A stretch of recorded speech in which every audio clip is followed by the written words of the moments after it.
सपने, आयाम, परमात्मा, विधाता,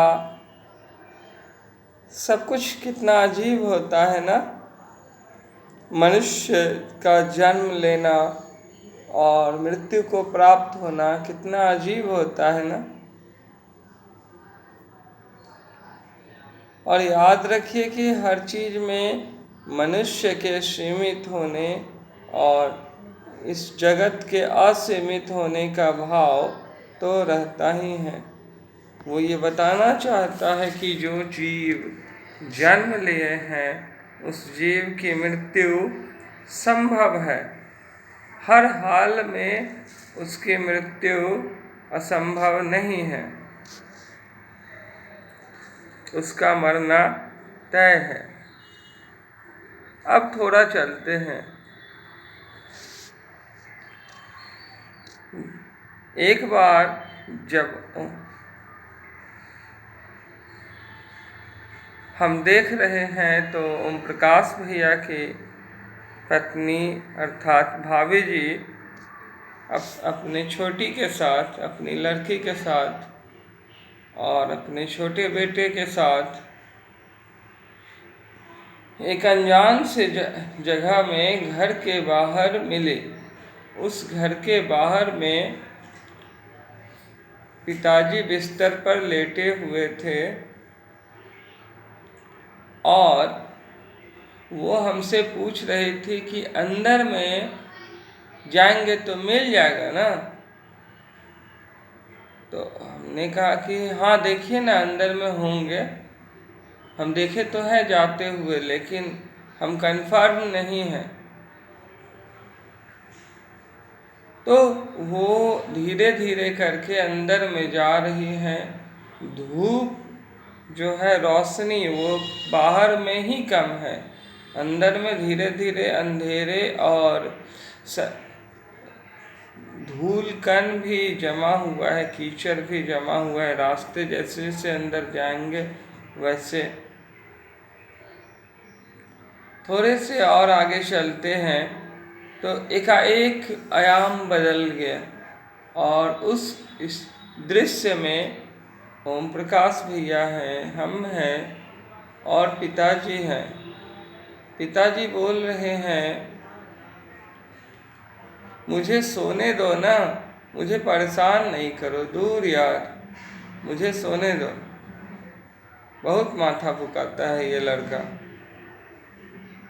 हमारी उनसे कुछ वार्ता हुई, फिर ओम प्रकाश भैया कुछ बोले तो उन्होंने अंत में कहा कि इंजीनियर साहब को तो बस खाने और आराम करने के सिवा कुछ सूझता नहीं है।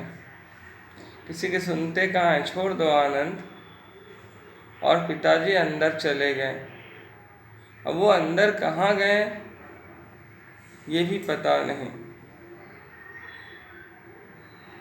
तीसरा जो आयाम आया वो आयाम बहुत ही विचित्र है।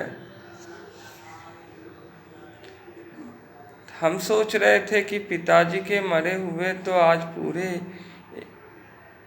11 दिन हो चुके हैं, फिर उनसे मेरी बात कैसे हो सकती है, वो जीवित कैसे हो सकते हैं।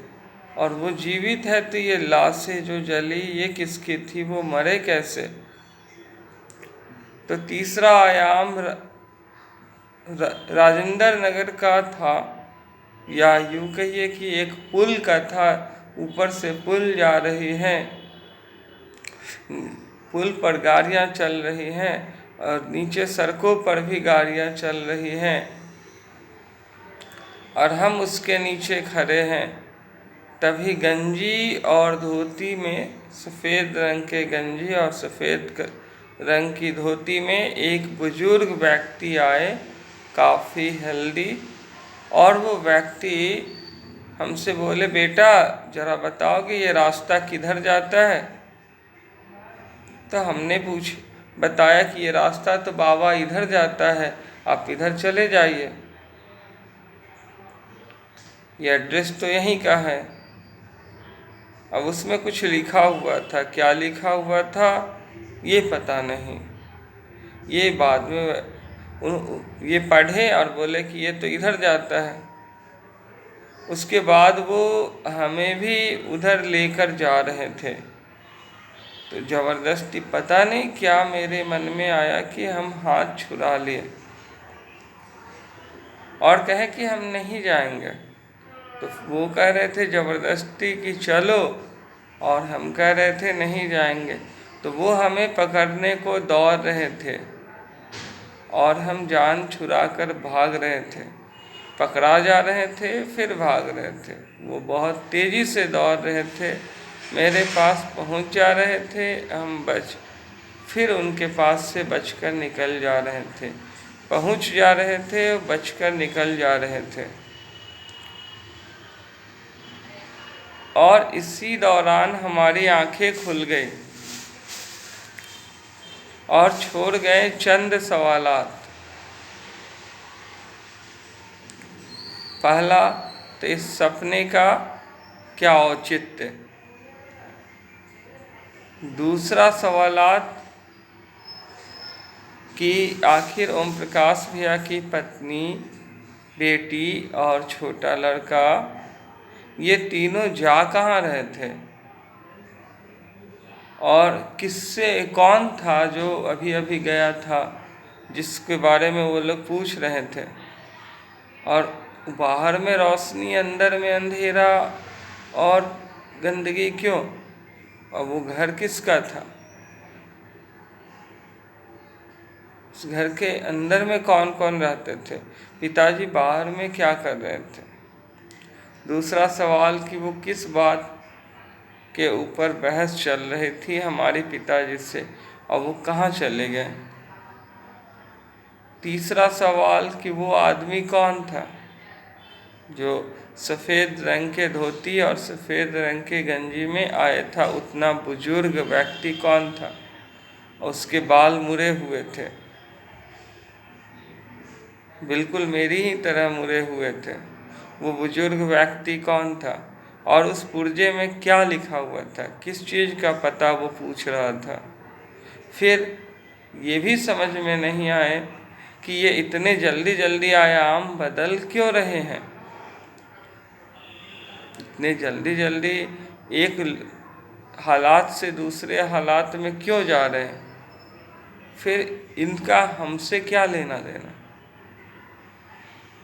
हमें तो इससे कोई वास्ता नहीं है।